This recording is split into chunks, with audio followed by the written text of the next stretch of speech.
இந்த லவ்டே கோபால்கிலேயே free adoption போட்டிருந்தேன். அது எவ்வளவோ பேர் கேட்டாங்க. நான் யார்கிட்டயுமே குடுக்கல. ஒரு சின்ன பையன்கிட்ட தான் குடுத்தேன். ஏன்னா அவன் வந்து என்ட்ட ரொம்ப சென்டிமெண்ட்டா பேசுனான். "அண்ணா எங்க அப்பா இறந்துட்டாங்கண்ணா. எங்களுக்கு யாருமே இல்ல. ப்ளீஸ் அண்ணா ஹெல்ப் பண்ணுங்க. எனக்கு ரொம்ப நாள் ஆசை." அப்படின்னு சொல்லி ரொம்ப சென்டிமெண்ட்டா பேசுனதுனால தான் நான் அவன்கிட்ட குடுத்தேன். இன்னொன்னு அந்த பையன் திருவள்ளூர்ல இருந்தான். திருவள்ளூர் எனக்கு கொஞ்சம் பக்கமா இருக்கு. நாங்களும் அந்த பக்கம் ஒரு கோயிலுக்கு போக வேண்டியது இருந்தது.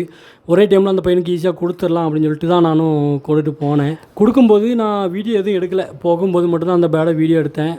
அந்த சின்ன பையன் வந்து பேட் வாங்குறதுக்கு ஒரு பெரியவரை கூட்டிகிட்டு வந்தான். அவரு வந்து வீடியோ எதுவும் எடுக்காதீங்க அப்படின்ட்டாரு. ஏன்னா நைட் டைம் வேறு. நானும் சரி ஓகே அப்படின்னு சொல்லி நானும் விட்டுட்டேன் பாவம்னு சொல்லிட்டு.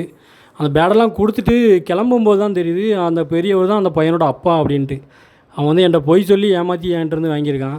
அதுக்கப்புறமா நான் அந்த ஸ்பாட்டில் எதுவுமே பேசாமல் வந்துட்டேன். மறுபடியும் ஃபோன் போட்டு கேட்டேன். இந்த மாதிரி எனக்கு ட்ராவல் கேஜிக்கு காசு வேணும், டிரான்ஸ்போர்ட்டுக்கு காசு வேணும், பேடுக்கும் 2000 வேணும், அந்த பையன் என்ன ஏமாற்றிட்டா அப்படின்னு அவங்க அப்பா கிட்டே பேசினேன். அவங்க அப்பாவும் அப்படி இப்படின்னு சொல்லி சமாளிச்சிட்டாரு. அனுப்புகிறேன்னு சொல்லிட்டு நானும் சரி பொழைச்சி போகிறாங்க, நாசமாக போகிறாங்கன்னு சொல்லி நானும் விட்டுட்டேன்.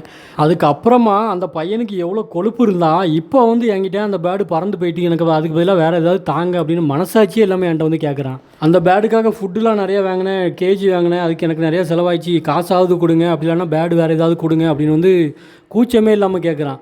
நான் இவ்வளோத்துக்கும் அமைதியாக இருக்கிறதுக்கு காரணம் வந்து அவங்க அப்பா ஒரு பெரிய இடத்துல இருக்கார். ஒரு பெரிய பொசிஷனோ ஒரு பெரிய இதுலேயோ இருக்காருன்னு வைங்களேன். அது என்னால் ஓப்பனாக சொல்ல முடியல. எப்படிலாம் இருக்காங்க பாருங்களேன் நாட்டில்.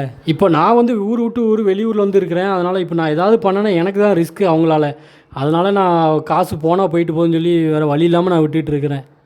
இது நான் வியூஸுக்காக போடல. வியூஸே போகலனாலும் எனக்கு கவலையே கிடையாது. ஏன்னா இது என்னோடய கோபம், ஒரு ஆதங்கத்தை வெளிப்படுத்தணும் அப்படிங்கிற ஒரே ரீசனால் மட்டும்தான் இந்த வீடியோ நான் அப்லோட் பண்ணியிருக்கேன்.